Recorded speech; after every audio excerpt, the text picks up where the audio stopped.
Hello po guys, so magandang araw po sa lahat. Today po, i-share ko sa inyo kung ano yung pagkakaiba ng salitang sacrifice at yung ikaw mismo yung gumagawa. Dahil sa knowledge and understanding ay kinakailangan po na tayo mismo ang gagawa para po matututo po. Dahil po in this time, wala na po, no more sacrifice.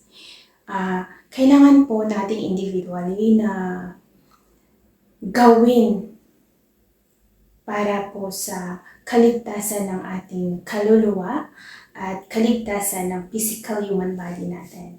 Dahil nga, halimbawa po yung sacrifice. So, ihalimbawa ko na lang po yung sarili ko. Sa love life, minsan sinakripisyo mo na lahat. Katawan mo, yaman mo, para lang patunayan sa taong mahal mo na mahal mo siya. Pero, hindi yun naglalast forever. Dahil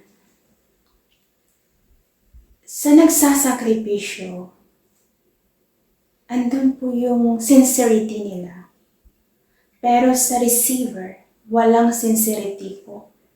Kung bakit ang salitang sacrifice doesn't last forever.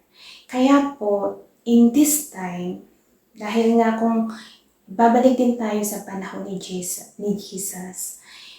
wala ding silbi yung salitang sacrifice na ginawa niya dahil hindi nag-last forever yung purification of human body and human soul. Pero ang naglalast po ay ang karunungan.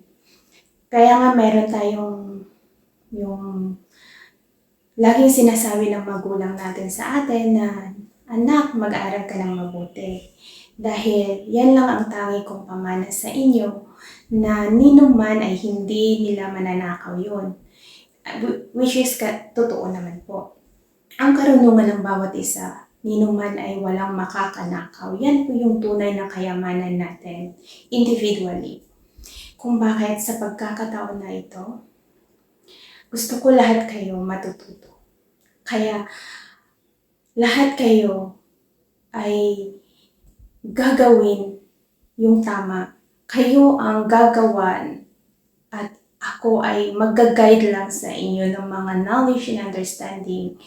Pero kayo individually ang gagawa nito. Dahil only you individually, kayo lang mismo individually ang makakasave ng sarili niyong kaluluwa at sarili niyong katawan. Kung bakit kinakailangan na kayo ang gagawa para kayo ang matututo. Dahil po, ito lang din ang tanging pamana ko sa inyo in this present time to share the knowledge and understanding. Kasi yun ang maglalast forever kung may enough knowledge and understanding kayo individually. Kaya yun po yung pagkakaiba ng sacrifice at yung ginagawa mo mismo. Dahil when you do the work and you learn from it, you will appreciate it. And that will last forever. At hindi po siya hindi siya mababaliwala dahil ikaw ang gumawa. Siyempre, pinaghirapan mo at ma-appreciate mo yung pinaghirapan mo. Kung bakit this time around, i-share ko sa inyo lahat ng knowledge, kayo ang gagawa. Save your own soul, save your own body. Pero huwag kayong matakot dahil when you believe in God, trust the process. I'm only here to guide all of you sa proper procedure by sharing my own knowledge and understanding. Kaya, I'm here para mag-guide sa inyo step by step. Pero kayo ang gagawa.